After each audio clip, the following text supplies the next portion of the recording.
today's video, experiment to 5FI ay nagkaroon ng problema sa kanyang makina. Sabi nyo guys, ito daw ay nagkaroon ng Logitech.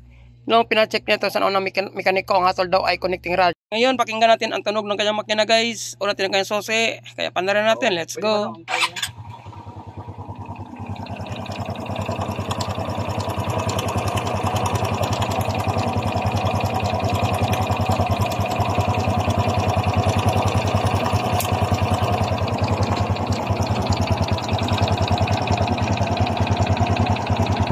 Sa tingin nyo guys, saan kaya nanggaling ang tunog na yan? Para sa akin, kung ako tatanungin, yan po ay tunog ng Logitech ng kanyang timing chain. Para siyang kumalakalansing sa kanyang cylinder head at saka sa kanyang cylinder block. Para makonfirm natin kung ang tunog na yan ay timing chain, kailangan baklasin natin ang dapat baklasin, yung putres, yung setter cover, at una muna yung takip ng kanyang timing chain guys. Ito guys, so, yung may dalawang bolt na yan. Diyan pa lang malalaman natin kung ang timing chain talaga ang problema ng kanyang motor guys. So tanggalin mo natin itong gold bolts ito na 6mm sa kanyang timing chain. Takip ang kanyang timing chain. Sa part na ito, dito natin makita ang sitwasyon ng kanyang timing chain. Kung ito ba ay lawlaw na or sobrang talagang bitay ang kanyang timing chain guys. Sa part na ito, medyo nahihirapan akong tanggalin ang kanyang takip.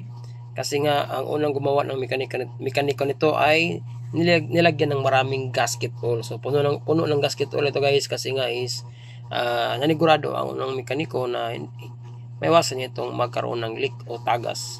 Kasi ito kadalasang issue ng mga experiment to 5FI, RS1 to 5FI na ganitong design na takip na may o-ring. Yan guys, oh, ang daming gasket oil. So check natin guys ang sitwasyon ng timing chain. Yun, maluwag na siya, no? Maluwag na siya. At napansin nyo ba ang kulay itim o grabing itim na kanyang sprocket? So may idea na ako dyan guys kung anong oil ang ginagamit ni Busing, kung bakit nagkaroon ng ganyang itim ang kanyang camshaft sprocket pala.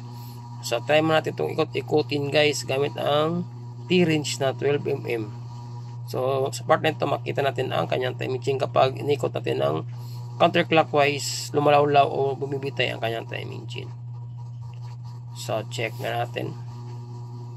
So yun guys, oh, klaro, confirm na confirm. Oh, no! Grabe yung pagbitay. So sa part na dyan, kapag umiikot yan sa kanyang posisyon, lumalawlaw ang kanyang timing chain at didikit sa ating cylinder head at saka sa ating cylinder block pala sa ibaba na bahagi niya. So, kaya nagkakaroon siya ng tunog kalansing o Logitech, para siyang umuumpog sa cylinder block, sa base ng ating cylinder block.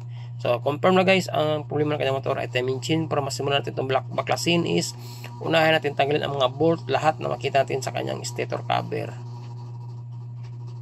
So, tanggalin natin lahat ng mga bolt na yan guys, kasi need natin tanggalin ang kanyang magneto para makita natin ang sitwasyon ng kanyang roller guide. Kasi, in-interview ko si Busing, yung roller guide niya at saka roller guide din sa block ay bagong palit. Kaya lang is, ito ay hindi genuine. Mga replacement lang ito na nabibili niya sa online guys. So nagsuggest ako kay Busing na mas maigi is palitan ito ng original din. Tapos yung timing chain is palitan ng original din guys, para magka-coincide siya, para mabalik yung tunog na gusto nating ibalik sa kanyang makina guys, na wala na siyang kalansing o Logitech, o para bang dumidikit tuwing umaandar o umiikot ang kanyang makina. So medyo may tigasan nitong cover guys, kasi nga nilagyan din ng maraming gasket oil nung naunang gumawa nito, kasi pinalitan ito ng replacement na roller guide.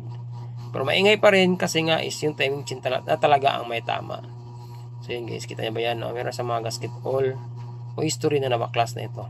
So tanggalin mo natin itong socket para libre o maliwalas ang ating pagtanggal sa magneto. Gamit ang 17mm na socket ay tanggalin natin ang nut ng kanyang magneto guys, uluwagan at tanggalin, kasi mayroong washer yan, no? So kailangan natin tanggalin yung washer niya at ibalik ang kanyang nut. So ang purpose ng nut na pagbalik natin guys ay para paglagay ng puller, kung sakaling matigas yung magneto is madidepinsaan yung entrance o entrada na thread ng ating crankshaft na hindi siya bubuka. Okay. So yan po ang purpose ng nut na yan guys, kasi dyan po tumatama yung center axle ng ating puller. So medyo sa part na guys, medyo maluwag lang siya, no? Hinamay ko lang ang pagtanggal ng kanyang magneto, kasi nga is meron siyang history o napagtanggal ng magneto na noon ang gumawa nito. So dito si Busing lumipat sa ating shop guys, kasi nakita niya ang ating trabaho sa ating YouTube channel na kababayan ko pala siya or kalapit bayan ko pala siya. Kaya nag-message sa akin at doon naman hinanap niya aking shop at natunto niya. So doon nag-usap kami at ayan, nagkasa kami ng schedule para mabuksan ang kanyang makina. So natanggal na ang ating magneto guys, na medyo maluwag lang talaga siya. Tapos tanggalan na ng nut, medyo may kainitan ng kaunti kanyang magneto kaya natin nasapin. So yun guys, natanggal na ang kanyang magneto.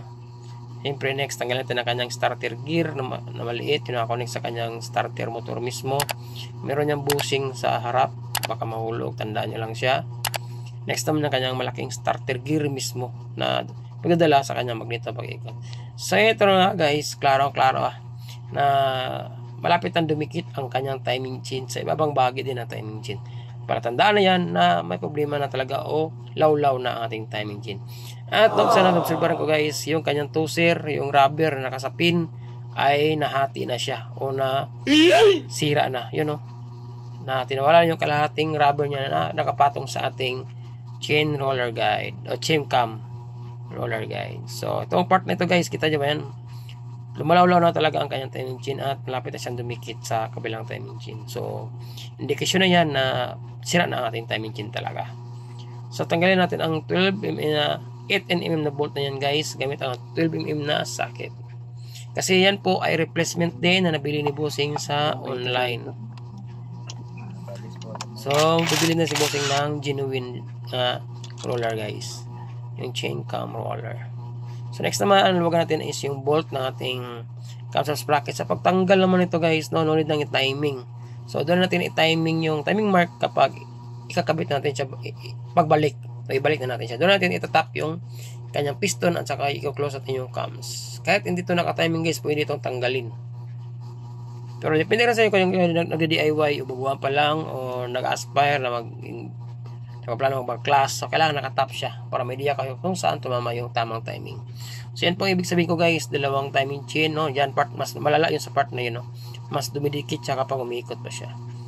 So yan, no? Maklarong-klaro guys, yan, law na yan. Yan po ang dahilan kung bakit lumalagitik na parang alternate ang tunog niya, parang pawala-wala. So para sa sumasayad.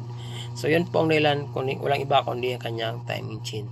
So at least guys, pag mapalitan natin ng timing chain, black na sa original natin tunog ang kanyang makina. Kung mayroon man tayong marinig na tunog, so ibang problema na rin yun. Importante yung parang kalansing lagitik ay mawala na siya. So tanggalin natin ang kanyang toser guys gamit ang 14mm na socket. Kasi nga mayroong toser dyan sa lalim, natutulak ng ating chain cam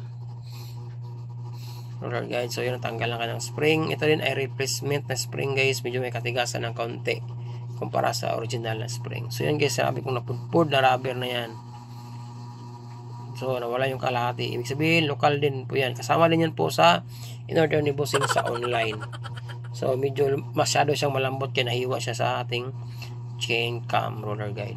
Kapag genuine kasi guys, kahit matagal na kababad sa oil, ay hindi basta-basta masisira ang ating rubber na kapatong sa ating toser. So ito guys, replacement din ito. At next naman, tanggal natin itong roller sa ilalim na bahagi, yung maliit. So medyo may kahirapan guys na makahanap din ng genuine. Ipagpasa Diyos. I-pray na lang natin kung meron tayong mahanap sa bayan. Kailangan makabili si Bossing guys para makabit agad natin. So natanggal natin ang kanyang maliit na roller. Next naman, yung gitna na roller guide guys. Kasi meron din yung roller guide. Kasama din yan sa pinalit ni Bossing. So check natin. So saka natin matatanggal yan ay kailangan natin tanggalin ang kanyang camshaft sprocket. So yan guys, hindi yan nakatap yung camshaft sprocket niya guys, no? Kasi nga baliktad yung timing mark niya. Nasa bandang bahagi sa right side. Yun, no, yung tinuro guys. Dapat nasa left side po yan nakaturo para nakatap talaga yan. Pero okay lang, at least saka natin babalik yan. Sa ako tuturo sa inyo kung paano ikabit niya ng nakatap position. So yun, sinikot na natin siya. Yan kulay klaseng oil na yan guys. So yan po ang tinasabi kong timing mark niya, no. Yan po ang tamang timing mark niya guys. So yan kulay na yan guys na itim. Huwag kayong gagamit ng oil. Kung anong brand ng motor, yan din po ang brand ng oil niya guys. Yan po ang kadalasang nagiging resulta ng makina kapag oil niya ang kanyang ginagamit. So, yan po, gets na. So, itong rubber nyo guys, na medyo may kalambutan yun, no? Local yan. Sa online din yan nakukuha. So, bibilitin nila ng genuine dyan. Nasobrahan sa lambot. So, ito naman timing chain niya. So, pilitan natin ng bago yan, no? Naging kulay itim din. So, yan din ang dahilan kung bakit lumalaw yan. Dahil sa oil na ginamit niya, guys. Sa sobrang itim. So, siyempre doon ko na-reveal ang sukat ng timing chain sa part 2 ng ating video, guys. At doon ko napakita sa inyo ang kaibahan ng bago at saka ng gamit na timing chain. Abang-abang na lang sa ating part 2, guys. At siyempre, review ko na lang sa bawat. Maraming salamat at siyempre, see you sa ating next video. Ride safe. God bless. Ayos.